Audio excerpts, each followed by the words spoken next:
సాధించి భారతదేశంలోనే మేమున్నాము, మాది సగర్వమైన తెలంగాణ జాతి, మాకు ప్రత్యేకత ఉంది, తెలుగు వాళ్ళలో మళ్ళీ తెలంగాణ జాతికి ఒక ప్రత్యేకత ఉందని పిడికిలెత్తి నినదించి గర్జించి భారతదేశ రూపురేఖలను మార్చినటువంటి మన నాయకుడు కేసీఆర్ గారు పార్టీ పెట్టి 25 సంవత్సరాలు కాబోతా ఉన్నది ఏప్రిల్ 27కి. మరి ఆ 25 సంవత్సరాల పండగను, మన చరిత్రను, మన పోరాటాన్ని, మన త్యాగాలను, మన కష్టాలను, మన కన్నీటిని, రాష్ట్రం తెచ్చుకున్న తర్వాత మనం చేసుకున్నటువంటి అభివృద్ధిని అన్నీ కూడా ప్రపంచానికి మళ్ళీ ఒకసారి గుర్తు చేయడానికి మనం 25 సంవత్సరాల పండగ రజతోత్సవ వేడుక వరంగల్లో 27 నాడు చేసుకోబోతా ఉన్నాం. ఆ సందర్భంగా ఇవాళ మనందరం కూడా ఇక్కడ కలుసుకోవడం జరిగింది. మరి మామూలు విషయం కాదు. భారతదేశ ముఖ చిత్రాన్ని మార్చినటువంటి కండువా ఈ గులాబీ కండువా మామూలు విషయం కాదు. ఎందుకంటే భారతదేశంలో ఆనాడు స్వతంత్ర పోరాటం జరిగింది. ప్రజలందరూ కూడా స్వచ్ఛందంగా పాల్గొన్నారు, స్వతంత్రం తెచ్చుకున్నారు. బ్రిటిష్ వాళ్ళతో కొట్లాడి ఫిరంగులకు ఎదురొడ్డి, తుపాకులకు ఎదురొడ్డి నిలబడి స్వతంత్రం తెచ్చుకున్నాం భారతదేశం.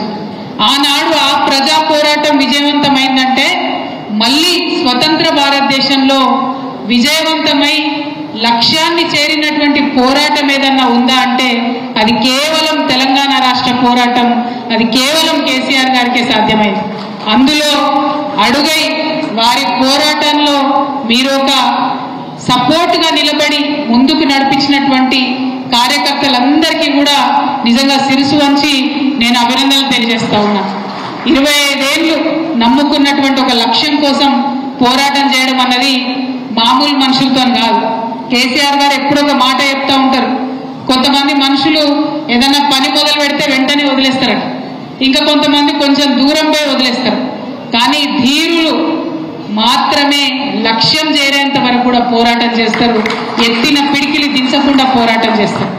ఒకసారి యాద్ చేసుకోండి, ఏం చెప్పిన కేసీఆర్ గారు అన్నాడు మనందరికీ, నేను తెలంగాణ రాష్ట్రం తేవడానికి ముందుకు పోతున్నా, నేను ఒక లక్ష్యంతో ముందుకు పోతున్నా, ఎక్కడన్నా నేను వెనుకకు తిరిగితే, నేను ఇచ్చినటువంటి మాట తప్పితే, మడమ తిప్పితే రాళ్లతోని కొట్టి చంపండి నన్ను అని చెప్పి ఆనాడు కేసీఆర్ గారు చెప్పింది.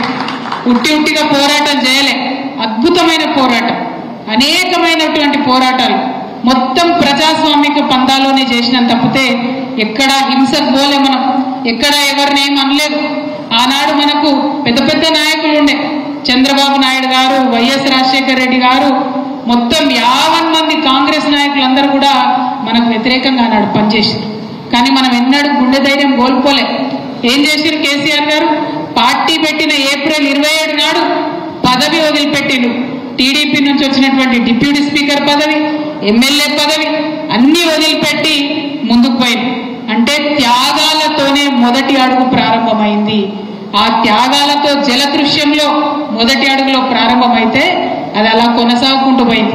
పదవుల్ని గట్టిపోసలాగా వదిలేసినాం మనం. కేంద్ర మంత్రి పదవి వచ్చింది, గట్టిపోసలాగా వదిలేసి ఎన్నికలకు పోయినాం. ఎమ్మెల్యేలు, ఎంపీలు అన్ని పదవులు వదిలిపెట్టుకుంటూ మనం ప్రజల్లోకి ఉద్యమాన్ని తీసుకుంటా ముందుకు పోయినాం.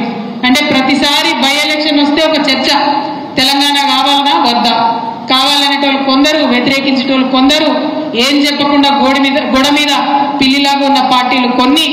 ఎన్ని తమాషాలు చూడలే మనం తెలంగాణ ఉద్యమంలో, ఎన్ని నాటకాలు చూడలే మనం తెలంగాణ ఉద్యమంలో. కానీ అంత కన్ఫ్యూజన్లో, అంత హంగామాలో, అంత గొడవలో కేసీఆర్ గారు మనకు ఒక దారి చూపించి, ఇగో మనం ఇట్లా పోవాలి, వీళ్ళ రాజకీయం ఇది, వీళ్ళ కుట్ర ఇది, ఇగో ఈ తొగలో పోతే తెలంగాణ వస్తుందని చెప్పి 14 ఏళ్ళు పోరాటం చేస్తే ఇవాళ రాష్ట్రం వచ్చింది. ఉట్టిగా రాలే తెలంగాణ, ఎవడో భిక్ష పెడితే రాలే, ఎవడో దయతలిచి ఇస్తే రాలే. ఎక్కడికక్కడ కేసీఆర్ గారు తన మెదడు గడిగించి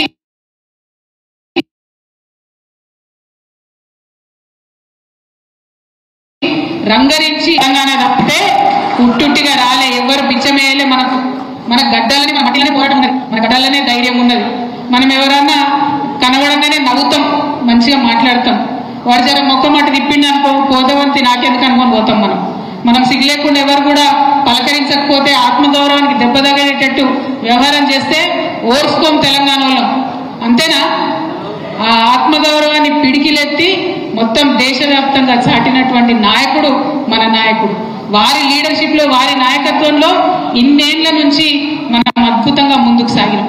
ఆనాడు తెలంగాణ ఉద్యమంలో మీకు తెలుసు, ఒకటి కాదు రెండు కాదు, ఎన్నో అవమానాలు, ఎన్నో అవహేళనలు.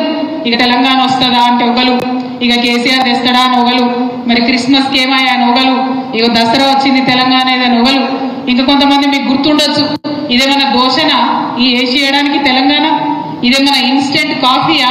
కాంగ్రెస్ నాయకులు ఎన్ని మాట్లాడినరు మీ అందరు కూడా తెలుసు. అవన్నిటిని తట్టుకొని, ఆ దాడిని తట్టుకొని ప్రత్యక్షంగా కేసీఆర్ గారిని అయితే 1,00,000 తిట్లు తిట్టొచ్చు. మేము వారి కుటుంబంగా ఎంత బాధపడ్డాము, ఎంత ఆవేదన పడ్డాము అది మాకు తెలుసు. కానీ ఎన్నడ ఆవేదన బయట చూపించలే, ఎన్నడ బాధను బయట చూపించలే. అన్నీ కూడా దిగమింగుకొని ఇది ప్రజల కోసం, తెలంగాణ రావాల్సిందే, వస్తేనే బతుకు బాగుపడుతుందని చెప్పి ముందుకు పోయినాం తప్పితే వెనుకకు రాలే.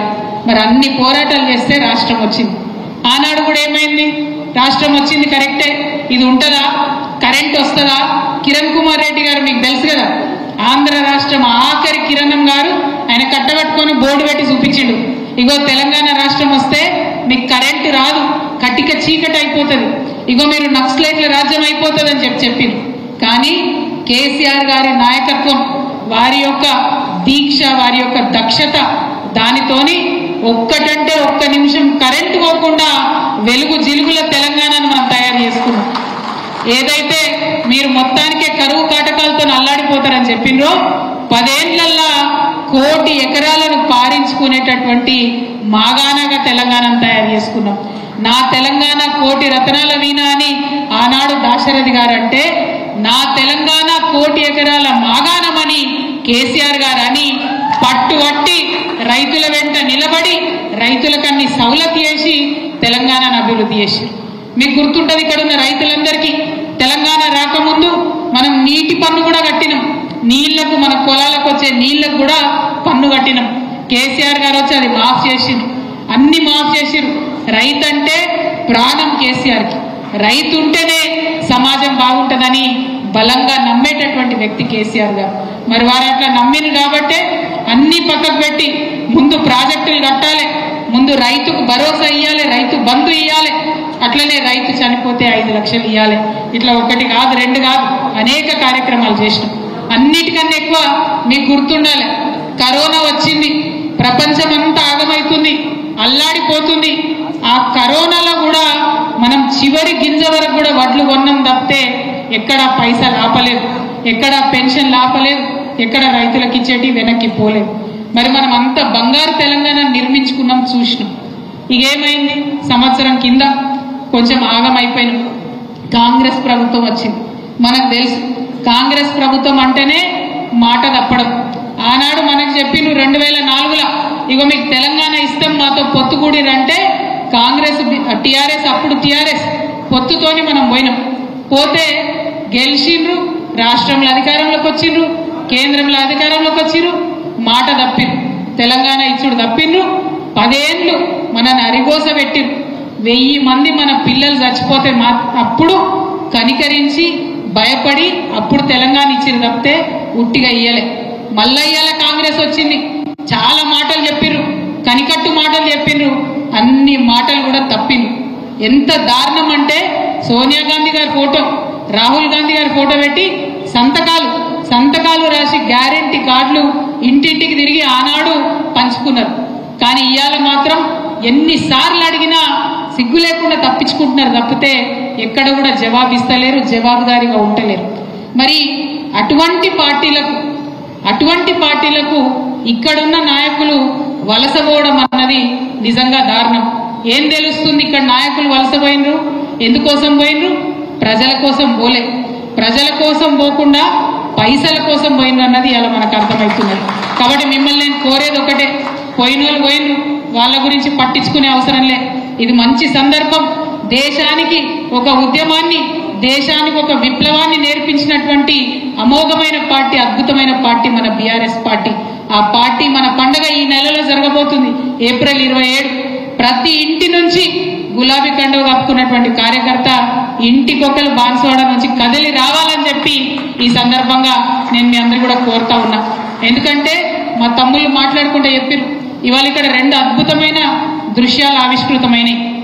ఒకటి, ఆ తల్లి సంఘం తండా నుండి వచ్చి మా ముత్యాలమ్మ ఇగో నాకు కేసీఆర్ సార్ పైసలు ఇచ్చిండు, ఇక మళ్ళా మన పార్టీ పండగకి ఇస్తున్న పైసలు అని చెప్పి 2000 మా అక్క ఇచ్చినందుకు మనస్ఫూర్తిగా మీ ప్రేమకు ధన్యవాదాలు తెలియజేస్తున్నాను. అదేవిధంగా ఇంకొక మిత్రుడు వచ్చి చెప్పారు, అక్క నిన్న రాత్రే ఫోన్ చేసిరు, నాకు బిల్లు వచ్చేది ఉంది, నీకు బిల్లు ఏమియ్యం అటు పోతే అని చెప్పిండ్రు, అయినా సరే ఎదిరించి ఇవాళ నేను ఈ సభకు మీ దగ్గరకు వచ్చినా అని వారి యొక్క పోరాట పటిమను చూపించినందుకు తమ్ముళ్ళకు కూడా ధన్యవాదాలు చెప్తా ఉన్నా. అట్లనే ఇంకా చాలా మంది మాట్లాడుకుంటా అన్నారు, అక్క ఫోన్లు చేసి బెదిరిస్తున్నారని చెప్పి. అన్న జుబేర్ అన్న ధైర్యంగా ఉండు, ఎవరెవరు బెదిరిస్తున్నారో వాళ్ళ పేర్లు బరాబర్ పింక్ బుక్ లో రాస్తాం, ఇడిచిపెట్టేదైతే ఉండదు, అందులో ఏమీ ఆలోచించద్దు. కేసీఆర్ సార్ మంచోడు కావచ్చు, నేను కొంచెం రౌడీ టైపే, ఎట్టి పరిస్థితిలో ఇడిచిపెట్టుడు ఉండదు. ఇక్కడికి బాన్స్వాడలో మిమ్మల్ని సతాయించి మిమ్మల్ని పోలీస్ స్టేషన్కి ఈడ్చినటువంటి ఏ ఒక్కరిని కూడా నేను మాత్రం క్షమించే అవకాశమే ఉండదు. పింక్ బుక్ బరాబర్ పెడతాం, అందులో పేర్లు రాస్తాం. అది అధికారులు కావచ్చు, నాయకులు కావచ్చు, ఎవరిని కూడా వదిలిపెట్టాం. ఎందుకంటే మనం అధికారంలో ఉన్నప్పుడు అరాచకం చేయలేదు, ప్రజలకు మంచి చేసినాం, అభివృద్ధి చేసినాం. ఇవాళ మీరు పార్టీ మారినంత మాత్రాన ఈ గులాబీ కండువానేదో గదరించి పెడదాం, భయపెట్టించి పెడదాం అనుకుంటే మీ తాట సప్పులకు భయపడేవాళ్ళు ఎవరు లేరు.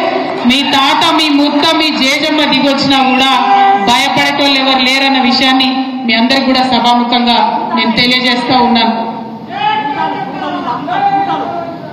నేను ఒకటే మాట చెప్తా ఉన్నా, అందరూ కేసీఆర్ గారు బుల్లెట్లే ఉన్నారు, ఇక్కడ బాన్స్వాడ బుల్లెట్లే ఉన్నారు తప్పితే ఎవరు కూడా వేరే వాళ్ళు లేరు.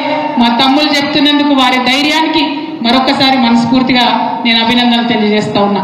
ఈ సభకు సంబంధించి మన పార్టీ నుంచి సంపూర్ణంగా జుబేర్ భాయ్ గారికి, బాజిరెడ్డి గోవర్ధన్ అన్న గారికి వనరులు సమకూర్చడం జరిగింది.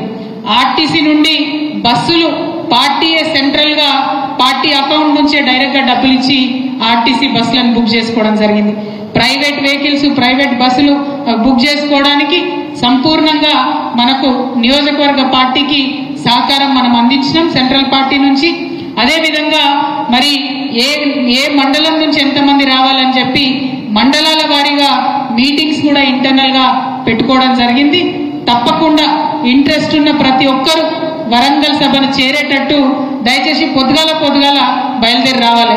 ఎందుకంటే తెలంగాణ చరిత్రలో కనీ విని ఎరగని స్థాయిలో లక్షలాది మందితోని తెలంగాణలో కుంభమేళా జరుగుతుందా అనిపించేటట్టుగా అక్కడికి ప్రజలు వస్తారు. కాబట్టి మీరు మన బాన్స్వాడ నుంచి ముందే బయలుదేరాలి. కొద్దిగా దూరం ఉన్నాం, తెలుసు, నాకు ఇబ్బంది అవుతుంది, తెలుసు నాకు, అయినా సరే మన పండుగ, మన పార్టీ పండుగ కాబట్టి అందరం ప్రేమతోని, ఉత్సాహంతోని కదిలి రావాలి, ముందే బయలుదేరాలనే విషయాన్ని మీ అందరికి కూడా నేను సూచన చేస్తా ఉన్నాను. మరి నేను, జీవన్ రెడ్డి గారు, బాజిరెడ్డి గోవర్ధన్ అన్న గారు సంపూర్ణంగా మానిటర్ చేస్తాం. ఎన్ని బండ్లు వచ్చినా, ఇంకెవరికైనా తక్కువ పడ్డాయా, ఎక్కువ పడ్డాయా అన్ని కూడా మానిటర్ చేస్తాం. అయినా ఎక్కువ మానిటర్ చేసే అవసరం లేదు. నాకన్నా ఉత్సాహంగా ఇక్కడ ఉన్న మీ అందరే ఉన్నారు కాబట్టి అదే ఉత్సాహం మరి 27వ తారీఖు నాడు కూడా కనపడుతుందని చెప్పి నేను మనస్ఫూర్తిగా భావిస్తా ఉన్నాను. మరి ఇవాళ మీ అందరితో నేను కోరేది ఒకటే, ఇక్కడ ఉప ఎన్నిక ఖచ్చితంగా వస్తుందనేటటువంటి ఆలోచన జరుగుతూ ఉన్నది. మరి అటువంటి నిర్ణయం వస్తే, అటువంటి సందర్భం వస్తే మళ్ళీ ఇక్కడ ఎగిరేది మాత్రం ఈ గులాబీ జెండానే అని చెప్పి ఇవాళ మీ అందరి సమక్షంలో నేను ప్రకటిస్తా ఉన్నా. ఎందుకోసం అంటే కేసీఆర్ సార్ సైనికులు ఈ గులాబీ కండువతోని ఎవ్వరు ముందుకొచ్చినా కూడా ప్రజలు ఇవాళ ప్రేమతో దగ్గరకు వచ్చి మరి పలకరించేటటువంటి పరిస్థితి ఉన్నది. మేము హైదరాబాద్ లో బయలుదేరి బాన్స్వాడకు వస్తుంటే మధ్యలో తవ్వంటే ఒక పిల్లాడు ఆపిండు, బండి దిగి వచ్చి ఫోటో దిగి, అక్క ఎన్ని రోజులక్క ఈ దరిద్రం జర దించేయండి తొందరగా ప్రభుత్వాన్ని అని చెప్పి అడుగుతున్నాడు. అట్లా ఒక్కరు కాదు, ఇద్దరు కాదు, ఎంతో మంది ఎన్నోసార్లు అడుగుతున్నటువంటి సందర్భం. అంటే 15 నెలలలోనే ఇంత వ్యతిరేకత మూటగట్టుకున్నటువంటి ఏకైక ప్రభుత్వంగా ఈ కాంగ్రెస్ ప్రభుత్వానికి మాత్రం